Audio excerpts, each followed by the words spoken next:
Hello, little explorers. I Sapin the Wise Owl, and I Sapin here with a magical tale just for you. Before we begin, don't Sapin forget to like the video and subscribe for more enchanting stories. Now, let's Sapins open our storybook and fly into the world of wizards, castles, and magic. Mr. and Mrs. Dursley, of number 4, Privet Drive, were proud to say that they were perfectly normal. Thank you very much. They were the sort of people who didn't believe in magic, didn't like surprises, and certainly didn't want anything strange happening in their quiet lives. Vernon Dursley worked at a firm called Grunnings, where he wore a brown suit every day and spoke in a loud, important voice. He liked everything neat and proper, and frowned at anything unusual, especially anything magical.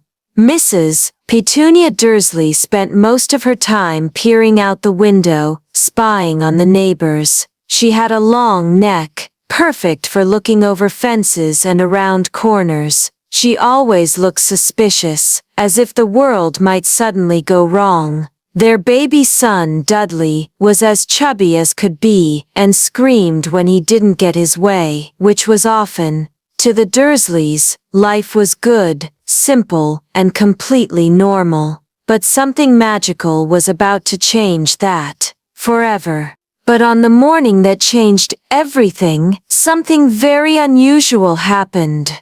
Mr. Vernon Dursley stepped out of his house on Privet Drive, carrying his briefcase and wearing his usual brown suit. He was ready for another normal day at work, but as he walked down the street, he froze. There, sitting on the corner like a little statue, was a cat. Not just any cat, a tabby cat, sitting perfectly still and holding a map. It was sitting upright. Just like a person, its eyes scanning the paper as if it understood every word. Mr. Dursley blinked, shook his head, and looked again. The cat was still there.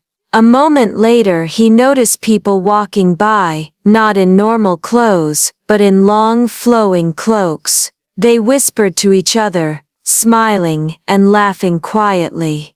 One even nodded politely to Mr. Dursley as he passed, making Mr. Dursley feel even more confused and uncomfortable. Then he looked up. Owls, flying in the middle of the day. Not just one or two, dozens of them, soaring across the bright sky, landing on chimneys and rooftops. Mr. Dursley stared, stunned. This was definitely not normal. And he did not like it one bit. Late that night, something strange and wonderful happened on Privet Drive. The street was quiet, with only the soft rustle of wind through the leaves and the distant hoot of an owl. Suddenly, with no sound at all, a tall man appeared on the corner of the street, as if he had stepped right out of the shadows. His name was Albus Dumbledore. He wore a long, deep purple cloak speckled with tiny stars that shimmered faintly in the moonlight. His silver beard flowed down past his waist, and his kind eyes twinkled behind half-moon glasses perched on his crooked nose. In his hand, he held a small silver device shaped like a lighter, the Deluminator. Dumbledore raised the device and clicked it.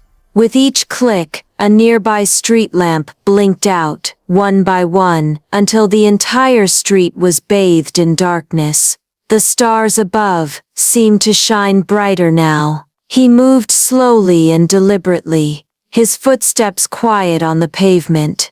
His expression was calm, thoughtful, as if he knew something important was about to happen. Every movement he made felt magical and full of purpose. The peaceful street, once so normal, now felt like the beginning of something extraordinary. Dumbledore glanced toward the cat sitting quietly on the wall. With a soft shimmer of light, the tabby cat slowly transformed, her body stretched and shifted, until standing in her place was a stern-looking woman in a long green robe. Her hair was tied tightly in a bun, and her sharp eyes looked at Dumbledore with concern. "Professor McGonagall," Dumbledore greeted warmly. She nodded, her expression still tight with worry. Late into the quiet night, just as the stars gleamed their brightest over Privet Drive, a deep rumble echoed through the sky. It wasn't thunder. It was something much more unusual. A glowing flying motorcycle appeared, soaring down from the clouds like a comet. Sitting atop it was a giant of a man, huge and broad, with wild shaggy hair and a thick beard that nearly covered his entire face. His name was Hagrid. The motorcycle floated down gently, its wheels touching the ground with a soft hum. The giant dismounted with surprising care. Cradled in his enormous arms was a tiny baby wrapped in a soft blanket. The baby had a mop of black hair, and barely visible beneath it, a small lightning-shaped scar on his forehead. Hagrid's large eyes were full of emotion as he looked down at the sleeping child.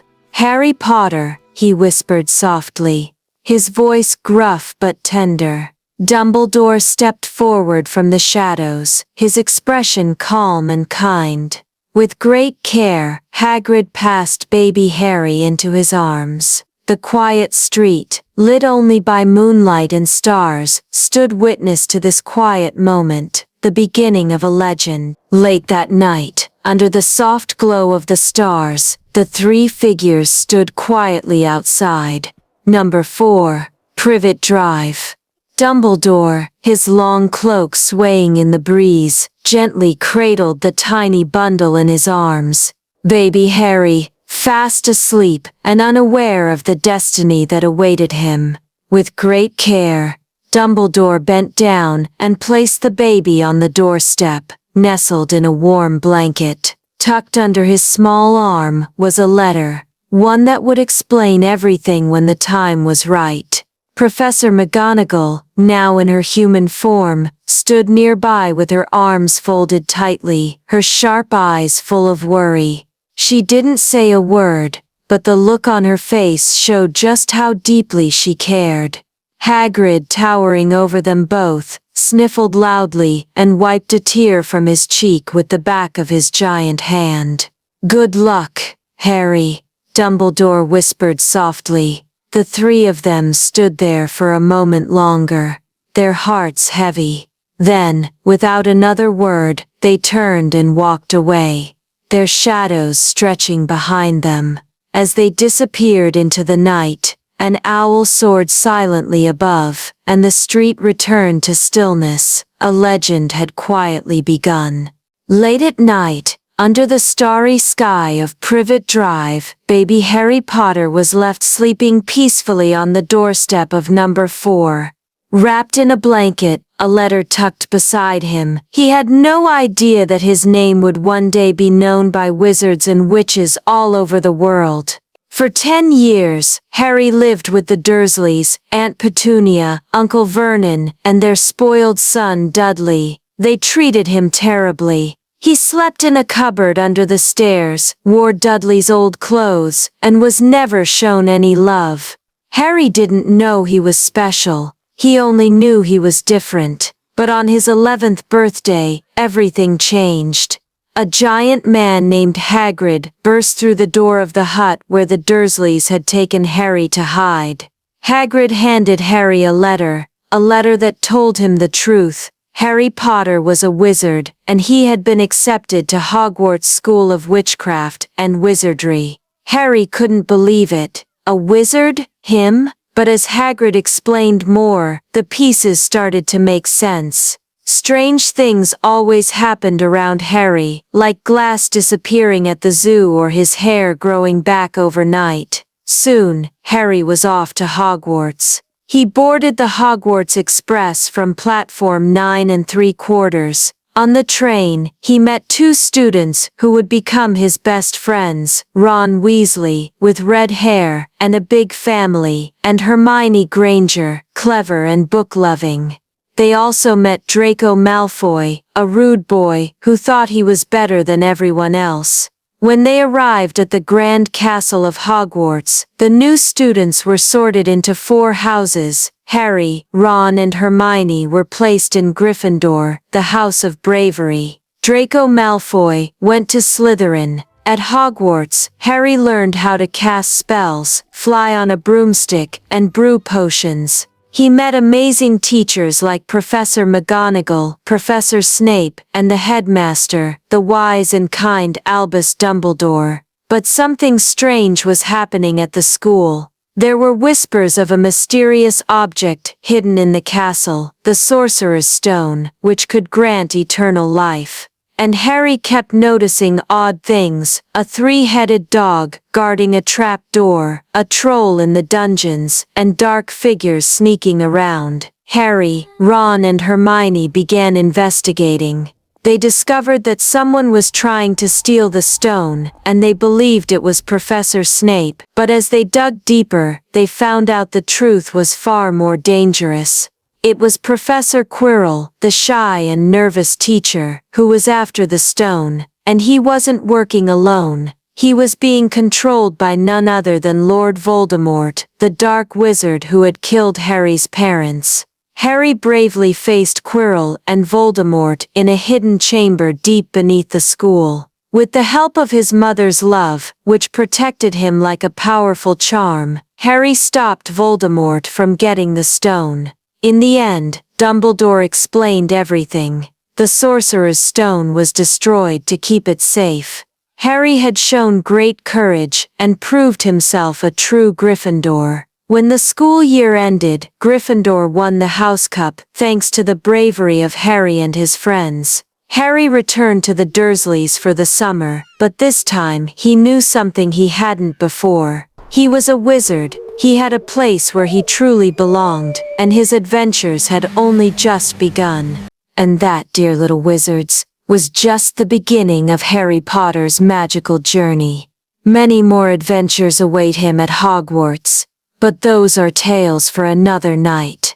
Until then, stay curious, stay kind, and always believe in a little magic. If you enjoyed the story, don't forget to like this video and subscribe to The Wise Owl for more magical tales every week. Hoot hoot, good night.